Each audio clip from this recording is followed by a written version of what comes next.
So here we are at your show, your first solo exhibit, Claude. Claude Desir is our featured artist.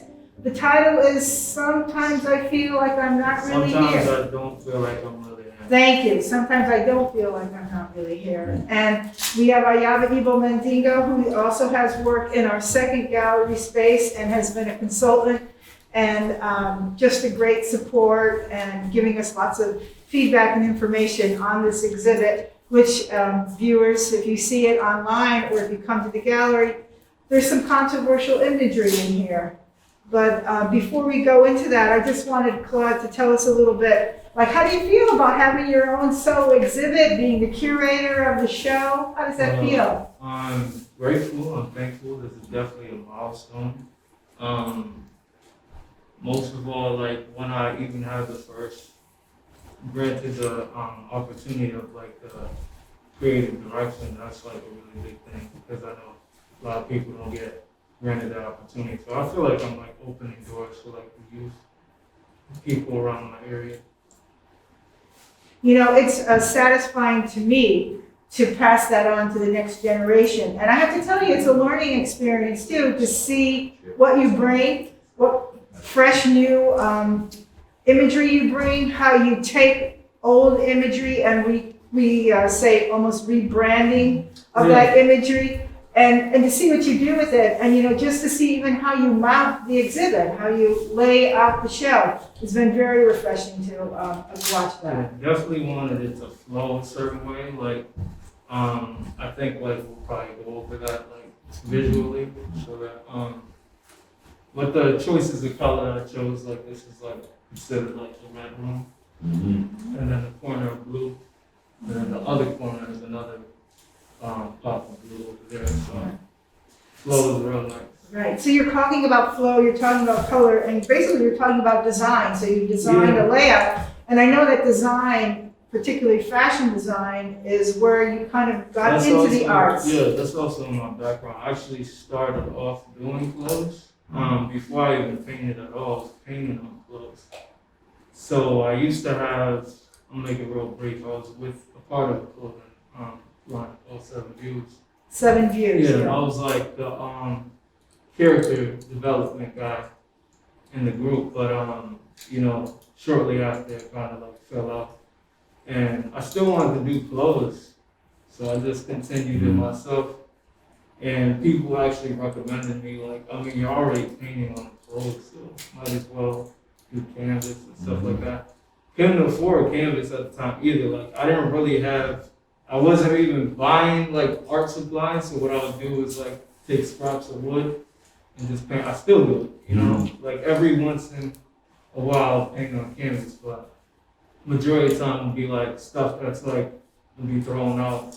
If it's like a table or the back of a dresser or a headboard, I'll just take it and just peel off like, you know, the excess paint or whatever was on there before, and just, you know, coat it with gesso and go on from there. So you have on your face mask 7, and that is now your brand, right? Yeah, brand for sure. And that's kind of like out of respect because you started with 7 Views, Exactly. is that it? So like 7, I was incorporated 7 in my art painting homage to where I started. You know, the guys I started with always shout them out. Javan and Knowledge. The guys that definitely paved the way for me. So now I know you have a piece around the corner in the exhibit that has that 7 on it, and it's on a disc. Yeah, And it's also it's on a tattoo. So I was just going to say that you definitely take an idea, a visual idea, and you work it multiple times. You have it in the mirror. You have it in this piece right here, which is, it's a graphic drawing, but it's still got the VII in it. Exactly. And even, I'm going to say, on that piece, the blue piece, you have the blue head, a profile, and then Carnell, and then you have the orange disc that I have to say, when we look at that orange disc, not only there, but it comes up in another piece you have over here. It looks like a sun, and it looks like a basketball. Yeah, right? yeah, mixed, you know, interpretations of what it might be or what it may be, but it's just like the signature colors I use: red, orange, yellow, copper, blue, all the time. Sometimes even like when I'm making these certain characters, and I want to go to like the controversial characters, like that blackface kind of influence, may say, or inspiration. I'll do that. I'll use black every now and then, just for that purpose, though. But definitely grabs a lot of attention, and has people hesitate every now and then to stop and try to figure out what is it exactly I'm trying to make, and who is making this. You know what I'm saying? That's very important as well too, because a lot of people who see me make the artwork don't necessarily see the person behind it. You see the work, so they already have their own interpretations. Like, is this a person of color? Is this a black guy, white guy? I don't know. So controversial. So now you were, as you said, you mentioned blackface, and again, there's a cunning to your art. There's playfulness because you have kind of a cartoon-like feel to it, this fun graphic and these bold colors, but then there's a cunning to it as well with some of your statement. And there were artists that influenced you. Who were some of those artists? Yeah, a lot of guys, but I want to say, like, even starting with Cornell, which is like a poster boy of VII, like it's a mixture of Jean-Michel's 1983 self-portrait. That's where that influence comes with the dreads, like kind of effect. So that also blackface influence, Michael Ray Charles, I want to say. A little bit of Ralph Bakshi in there too. Also, it's a self-portrait of myself, the gold earrings. And yeah, that's pretty much it that brought that imagery together. It was a combination of different things that made me make that figure though. And other than that, you were saying blackface. Right. Just as a whole. Before even all that, I want to say just cartoons in general. It's always grabbed my attention, even being as young as like 6, 7 years old. Saturday morning cartoons. Just watch those a lot, Looney Tunes, Walt Disney, all that kind of stuff. But when I got into the whole blackface influences, because I came across Michael Ray Charles and seeing how he explained how he was trying to portray, and I was like, you know what, this is something I'm also interested in, because these characters gravitate towards me. And I didn't know much about it before. So I did my research myself on the imagery and everything to understand where the origin and everything was coming from. So when I figured out, the irony behind it, that it was like one playful but also like offensive in a way, I wanted to like try to make it more inviting, but also have that sort of you wanting to know why. So it's like even people around my I want to say like my age group or the younger generation don't necessarily know the history behind it. So seeing me do it now, it's like sort of like a history lesson of American history that they probably didn't even know, and Black history. So definitely opens doors for like conversations or even awareness for people who didn't know before that know this new thing, because it's presented a different way. And that's why I do it the way I do, because I just make it more inviting. So for people around like my age, or not necessarily my age, people in general, like that gravitate towards it. So that's why I try to make it as like inviting and playful.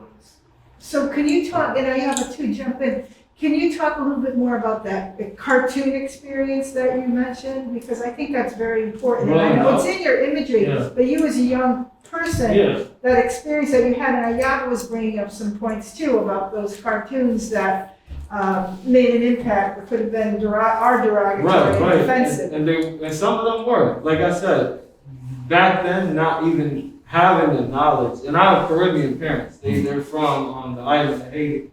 So they're not Black American, So I wasn't even aware of like too much of like the, racial divide, I want to say. Like, I grew up like, not till like later, like probably my teen years, I had a couple uncles and cousins that would like, educate me on those kind of things. But cartoons in general just innocence. Mm-hmm.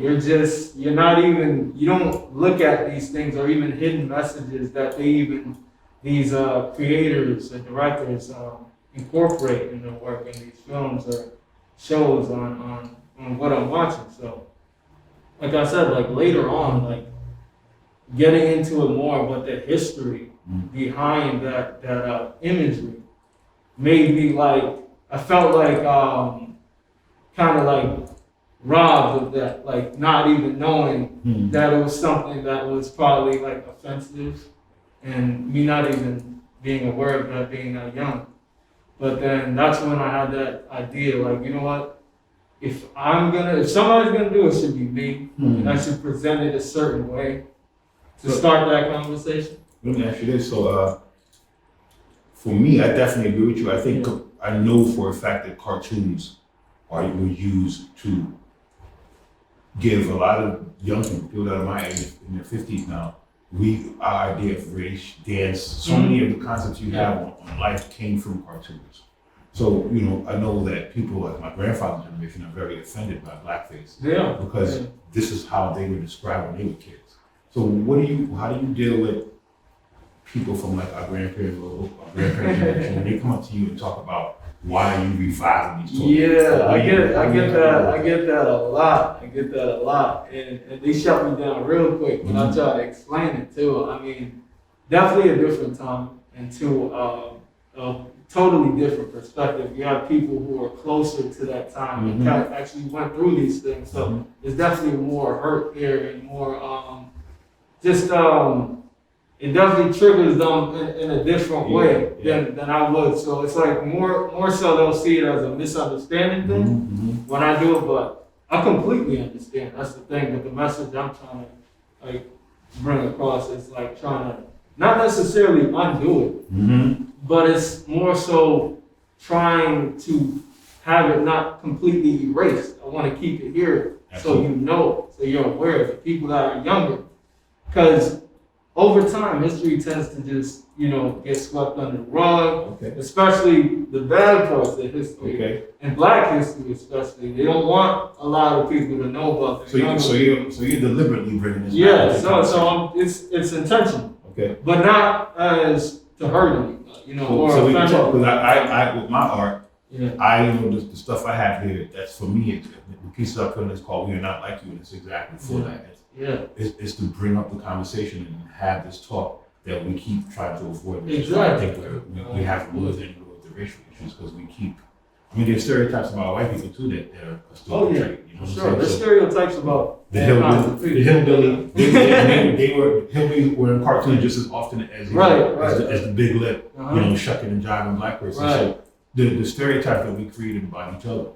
So for me, who literally is old enough to be your father, I think it's cool that you are going and getting something that is put down and that will disappear in the street and bringing it back up again in your interpretation. Like I'm saying, it's not to like necessarily revive it in that way. It's more so it needs to be known. Whether or not it's negative or positive, it's something that needs to be spoken about and be so these younger guys even are aware of their history in general. Just in general. So it's an education thing. Like I said, it's part of American history and Black history. So you don't want to take those things away from the ones that are coming up. I like that. So that you have to like reteach our kids and like just re-educate them, reprogram them on these things because in some areas schools and education kind of rob some kids of these things. Absolutely. Like so they don't fully know all this stuff or not fully aware. So that's why it's up to people like us to pass that on and bring. Well, you mentioned G. Michel Basquiat. He was another cat. He challenged with his words. He would put these words and he would cross out words he wanted to pay attention to. And I started as a graffiti artist, and I definitely see like that flavor in your works.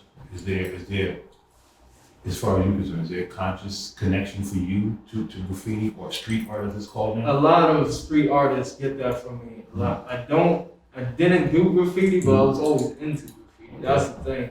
Mostly I was like a sketchbook guy, like, and I did like a lot of, bubble letters and stuff. But I never went out, and tagged up any walls or anything, or was just out doing any sort of mural work, anything graffiti related. But yeah, I get that from a lot of graffiti guys though. But I don't know, it's just like it transitioned in a different way. Like I did it like a totally different way, but I would say it does have graffiti influence for sure. One of the things, talking about technique-wise, I've watched you draw and I've watched you work, and people may think that for some of these things you have a stencil, Yeah, but you don't. Right. And you are right. so precise, Yeah. and it's like a surgeon when you're drawing your Yeah. lines, and you create that image, and a cartoonist, I mean, I'm not saying you're a cartoonist, but you work kind of in that genre, needs to be able to create that same image over and over and over again.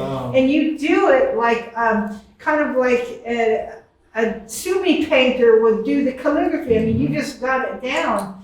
And that, I want to say, people, if they can get to the gallery to see the line quality, the thickness, the thinness, and the application of paint, you put it on almost like it's spray painted on. You go back to, street art. I mean, and you do this all by hand. And your surfaces and your line quality is amazing. Excellent. Yeah. And it's just great to watch. And then your manipulation of an visual theme, to me, is it's just very exciting to see something. It's almost like some piece of melody in a symphony that gets used or in jazz. And I know how much you love jazz music, where one concept is manipulated over and over and over again, and it's very provocative, not only in content but also in design.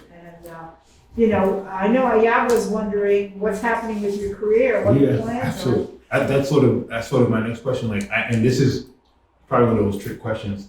But for you, Claude, sitting here now, mid-20s, what's the plan? Where do you? Is it to continue exploring this genre, or do you see yourself going more to the clothes, or do you see yourself combining them? And I'm asking you that, feeling a little bit unfair asking you that, because I know when I was 24, I would have had this answer, and now at 51, looking back at that answer, I'd have been like, please, you know what I mean? Because the universe is going to send you a bunch of stuff that you will see coming. But it's still good to know, No, just I love to have this it. question. So what's the plan? What's the thing? It's actually just a evolution thing with me. Like, I started off with a sketchbook. You know what I'm saying? So I went from there, and then you graduate from that to I was doing clothes, and then started painting on canvas, and I did sculpting for a little bit, then I did some woodwork, jigsaw, did some wood cutouts here and there. But now my main focus is on doing furniture, home decor. Like, that's my next step. But I can't tell you 5 years from now what, but like I said, I just take one project at a time. But I do like to try different things. And honestly, you doing 2-3 months of the same thing, it gets boring. Like, I don't like painting. But, like, surprisingly, like, a lot of people get shocked when I say that. I don't like painting for too long. A painter who doesn't like to paint. I love it. I'll paint 2-3 months, and then It's right? So then I'll It's get the on to the next thing. Well, I can tell you that don't never fight that. Yeah. Never fight that. No, Because I really see. I see also how you're thinking about the next thing of it, like this character over here. Yeah. Is that just bring it to life? What is that? The character that you talking about? That's Salve. That's Carnell in the corner. Okay, so this bald-headed character is Salve. Okay, with the red eyeballs. Cool. So for me to see that flat and to see you define him 3-dimensional, I think that's awesome, man.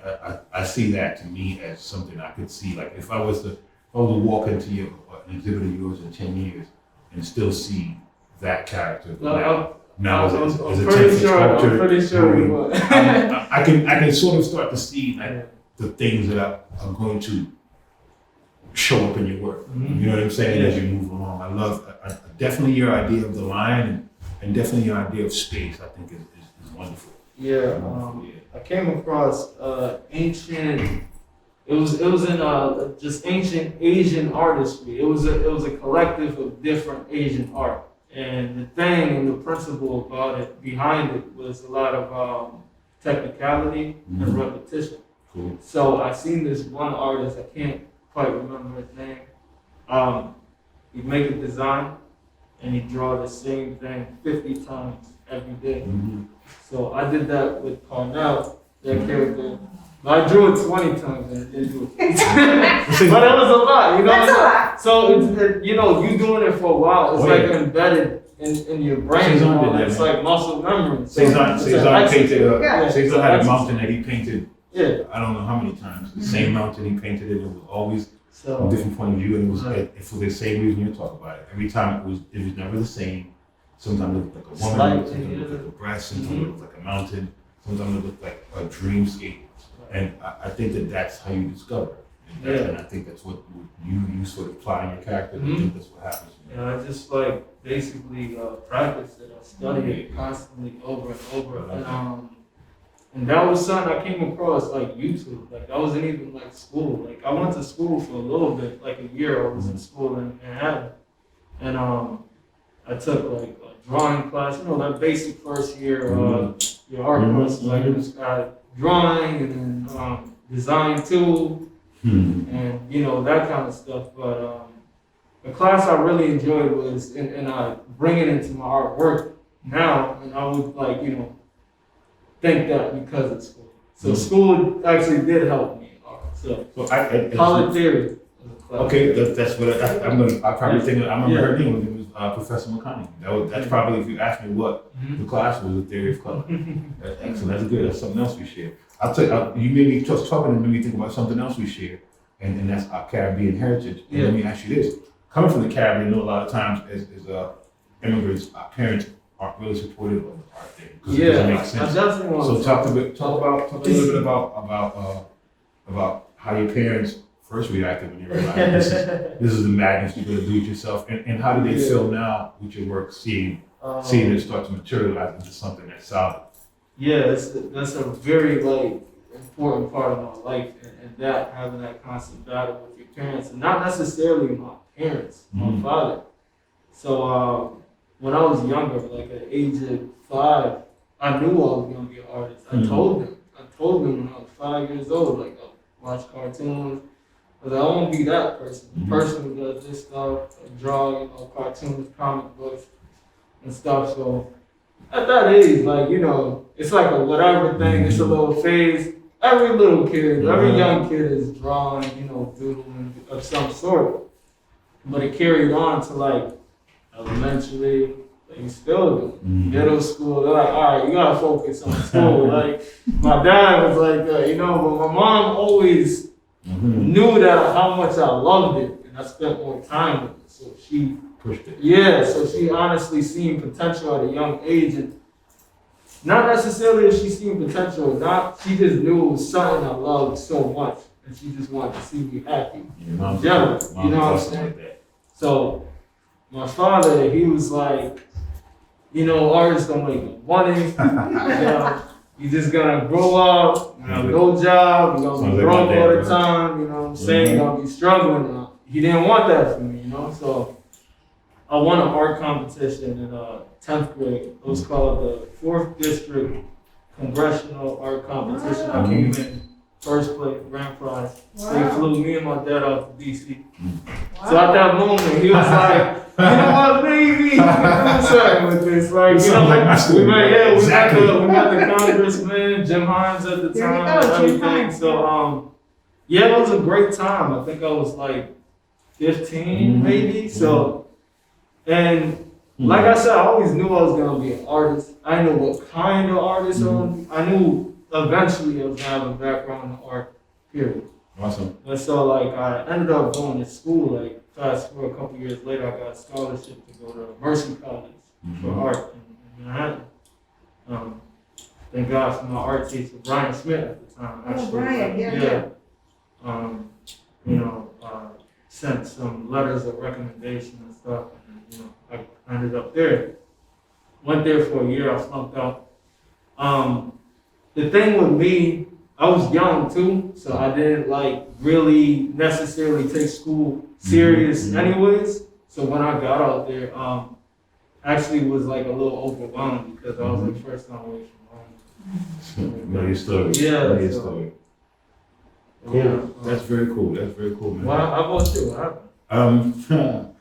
I went to school on a football scholarship, and then after a year, I transferred back to Connecticut. Went to school in Connecticut. In my sophomore year, I took theory of color, and realized that this is what I wanted to do. And I called my father. He's from Guyana, and I told him. He said, "Boy, you can't go away with that nonsense, boy. I ain't paying for no school if you're going and waste your time with no artist business." So that's why I'm smiling underneath this, because it literally sounded exactly like my mother. Again, my mother was was very encouraging but worried, and my father thought I was nuts.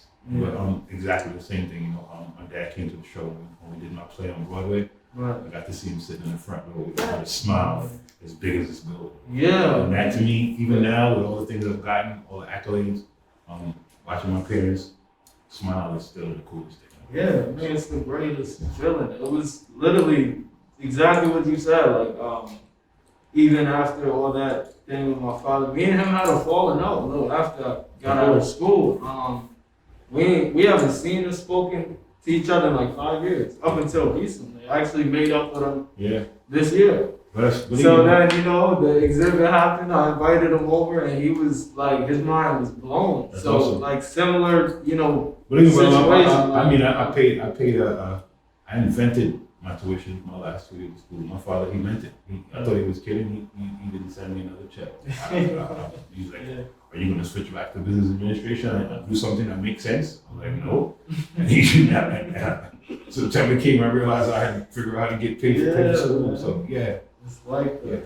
Yes. But I think that's what motivates them, because, you know, It definitely did. you realize that it wasn't necessarily blocking, but more practicality. Like for them, you come to this country and you got to do something that generates money right away. It ain't time to waste your time and follow your dreams. You know what I'm saying? My father left from Guyana to come to my country where he met mommy to play cricket, because he was one of the best cricket players from his generation. Wow. So so once I remind him of that, he's like, "Yes, you should follow your dreams." So I think that's very important. And I think, you know, for our parents, it's the seeing it, man. You know what I'm saying? It's the seeing like that. My mother still has the first, and then something else that was cool. You talk about your first award.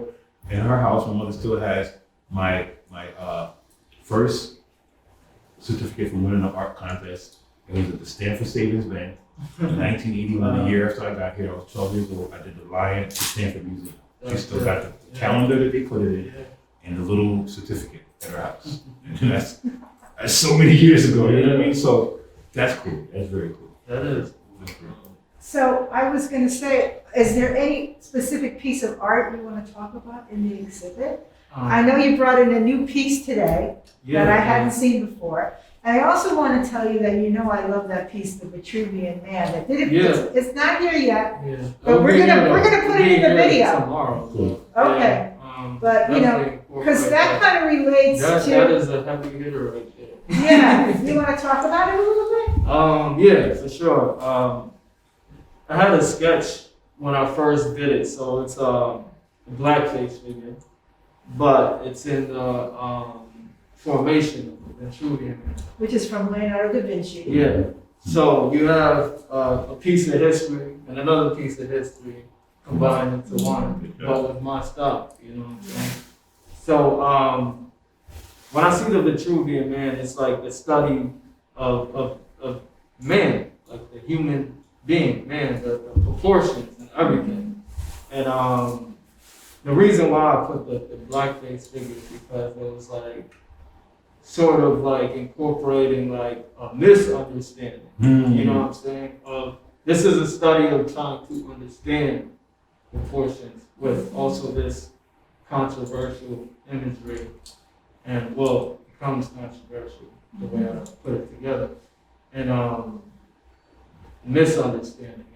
So that was the whole concept behind that. I wish I had it here to show We're you. gonna splice it into the video, well, for sure. definitely do that. Yeah, like I said, it's definitely a heavy hitter though. Yeah, yeah. I got one for you. So, Haitian heritage. Yeah, I've been there before. Voodoo being probably one of the most misunderstood aspects of us as Black people. Definitely. Dambala, or Ishu as he's called in Nigeria, representing the god of the crossroads and not necessarily the devil. And then I see this image. Yeah. And what does that represent to you? And is there any connection at all to that? Not necessarily with voodoo, but the whole purpose of like the devil is just free will. Like you doing everything as you please on you know, you're in command of your destiny, you know? So it's like this recklessness. That's the only You know what behind I'm that. smiling. So like when you say that, not to cut you, Yeah. is because especially this piece, and Voodoo is from Benin, which is West Africa, and I practice Ifa, which is from Nigeria, which is West Africa, right? and Dambala in Ifa is represented as Ishu, Ilegba, the god of the crossroads.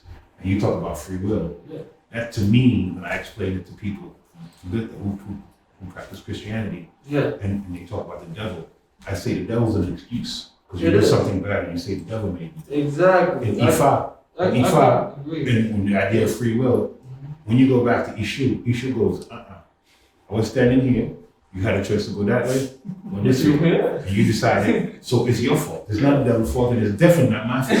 And that's so a lot of times Western theology describes Dambala and Ishu, free will, as the devil. Right. And if you break it down and you understand the original concept of the devil in the Bible, it's really what he represents, free will. Yeah. And what you do with the free will. Yeah. I love the test. That's even heavier. Lovely. I love that you're aware of the layers of your work. That's why I think it's going to resonate in some way or shape in your work going all the way through. Yes. The double skull. And that comes from our culture. Those things are not negative. Those things are positive. Those things are very powerful meanings. So I love that you're exploring all of those things in your work, because I think as African Caribbean people, we have to. It's one of the regions of the planet that's not really looked at when it comes to art. And I think that when we start to imbue those things with our history and our theology and our iconography, I think that's when those are sort of the check marks that you have to have off to be looked at seriously from an artistic point of view. So I love that, again, that somebody that's my son's age is doing that. So I champion you for that. Thank you so much for that. Yeah, last question. We have some work that's like moving or tracking or melting, or do you want to talk about that a little bit? Like how I don't even know if we can put this on record, but I'm gonna like literally that's tell you as it is. Say that shit. Which kind of goes with the devils maybe too. Yeah, this comes from just me dabbling in a lot of psychedelics, so like LSD, mushrooms, trippy. Like that dream state, my state of just you being like out of reality, seeing a different perspective of the world. So when you're under the influence of these things, you get these motions, so that's where that comes from. Is that kind of like the piece we have over here, where it's just the mouth? Because I was telling you, the piece you brought in today has just that mouth. It reminds me of the Cheshire Cat. When it disappears, the only thing that's left is the mouth smiling, right? So I don't know. I'm making an assumption. That's a good one, but that's not.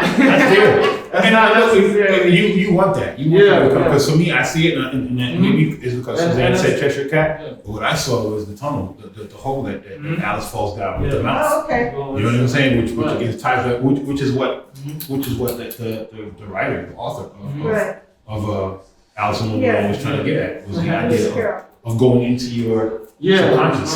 You know what I'm saying? That's excellent.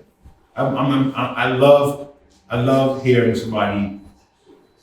I love hearing people from your generation talk like this. I think it's awesome. I think you know, a lot of times, my generation and the one before me, we like to talk down about y'all like y'all ain't doing nothing. and you would be my perfect example to throw back in their face when they say things like that. Because not only I can see your talent, but I also can hear now after having a conversation, I can hear your thought pattern. I can hear the way you're approaching this thing. And it comes from a place you're an artist. You know, if you were wondering, I'm here to say to you, you are an artist and you have a lot to say and you're just beginning to say it. Right. It's a sincere journey. You feel it, you know, when you meet you and when you see your work.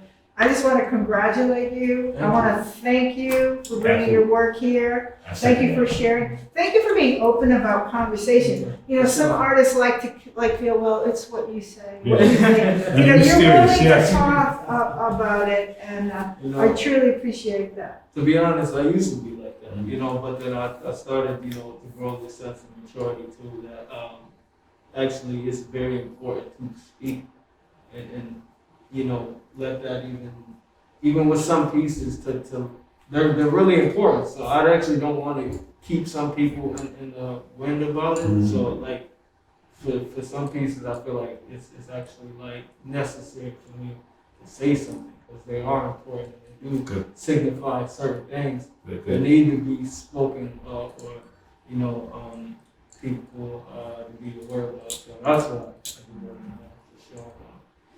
Well, thank you, and we get to live with it. Absolutely. For another month, which is awesome. I'll say the last thing I'll say to you is that this is your generation, this is your century, and we just here to help you as much as we can. Thank you. Thank you. And I'm so psyched knowing that. This is our next generation. Yeah, I'm so psyched to know that. Very, very clearly see who I can put the baton. You know, that's awesome. And thank you again, and we wish you all the best. And we hope people come and visit the exhibit. Please. Or you can see it online too. Yeah, 21st century. Get your virtual on, and if you can physically, call and make an appointment and come by here. Suzanne has a place set up where you can get a mask and everything, and we got loads of hand sanitizer for you. But set up so we can give us a heads up, so you can come in and we can set up some space so you can come in with like a couple of other people and really get a load in the place. Well, thank you so much. Cool.